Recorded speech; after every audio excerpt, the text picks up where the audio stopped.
சண்டிகேஸ்வர நாயனார் முன்னாடி சதாசிவர் தோன்றுகிறார். தோன்றி என்ன சொல்றாரு? விசாரசருமா, எனக்காக சமர்ப்பிக்கப்படும் அனைத்திற்கும் உரியவன் நீ தான், அதனால என்னோட பொருள் எல்லாத்தையும் கணக்கு வழக்கெல்லாம் நீ தான் பார்த்துக்கணுன்ற பதவியும் கொடுக்குறாரு. தன்னோட பக்கத்திலேயும் அவரை சன்னதி கொடுத்து வச்சுக்கிறாரு.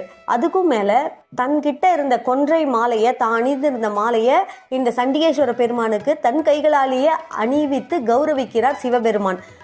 அதனால தான் சிவன் கோவிலில் நம்ம போனோம்னா கண்டிப்பாக சண்டிகேஸ்வர பகவானை தரிசிச்சுட்டு வரணும், அப்போ தான் நம்ம முழு பலனை அடைய முடியும் அப்படின்னு சொல்கிறாங்க. மேலும் இறைவன் அருள் வாக்குப்படி ஒவ்வொரு சிவன் கோயிலையும் சண்டிகேஸ்வரருக்கு தனி இடம் அளிக்கப்பட்டிருக்கு. கோயிலுக்கு செல்லும் பலன் சண்டிகேஸ்வரர் தரிசித்தால் தான் முழுமையாக பூர்த்தி ஆகும் அப்படின்னும் ஐதீகம்.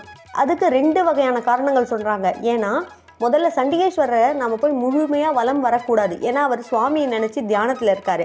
அவர்கிட்ட போய் மெதுவாக 3 முறை கை தட்டி செல்லணும். ஏன் அப்படின்னா ஒரு காரணம் என்ன சொல்கிறாங்கன்னா, நமக்கு இம்மையில், அதாவது இந்த ஜென்மத்தில் வர்ற துன்பம், போன ஜென்மத்தில் வர்ற துன்பம், இயற்கையால் வர்ற துன்பம் எல்லாம் விலகிடும் இந்த மாதிரி 3 தடவை அவர்கிட்ட போய் கை தட்டினா அப்படின்னு சொல்கிறாங்க. இன்னொன்று என்ன சொல்கிறாங்கன்னா, சிவன் சொத்து குல நாசம் அப்படின்ற பழமொழி இருக்குது. அதனால் நான் இந்த சிவன் கோவிலுக்கு அம்மனையும் அப்பனையும் நான் தரிசித்து விட்டு மட்டும்தான் செல்கிறேன், இந்த சிவாலயத்திலேருந்து நான் எந்த ஒரு பொருளையும் எடுத்து செல்லவில்லைன்னு அவர்கிட்ட நம்மளை நிரூபிச்சுட்டு போகிறதுக்காகவும் அந்த மாதிரி 3 முறை கை தட்டுறாங்க அப்படின்னும் ஐதீகம் சொல்கிறது.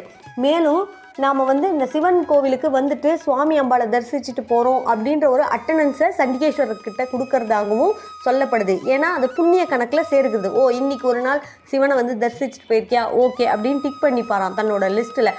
நாம் வாழ்நாளில் எத்தனை முறை சுவாமியை போய் தரிசிக்கிறோம் அப்படின்றதுக்கான புண்ணிய கணக்கும் அதில் வருது.